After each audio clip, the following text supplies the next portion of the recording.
পলাশীর যুদ্ধের পর ব্রিটিশ কোম্পানি ও তার কর্মচারীরা নানা উপায়ে নতুন নবাব মির্জাফরের কাছ থেকে প্রচুর সম্পদ আত্মসাৎ করেন। এই ঘটনাকে পলাশীর লুণ্ঠন বলা হয়। এই লুণ্ঠনের ফলে বাংলার রাজকোষ নিঃস্ব হয়ে গিয়েছিল। অর্থাৎ এক কথায় 1757 খ্রিস্টাব্দে পলাশীর যুদ্ধের পর সিরাজউদ্দৌলার কলকাতা আক্রমণের অজুহাতে ব্রিটিশ কোম্পানি নতুন নবাব মির্জাফরের কাছ থেকে 1,77,00,000 টাকা ক্ষতিপূরণ নেয়।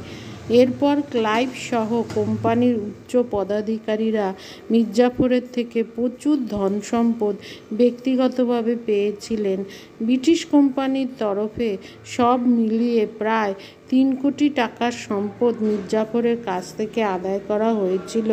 ঐতিহাসিক ও গবেষকগণ এই অর্থ আত্মসাৎকে পলাশীর লুণ্ঠন বলে অভিহিত করেন। এই লুণ্ঠনের ফলে বাংলার কোষাগার একদম নিঃস্ব হয়ে যায়।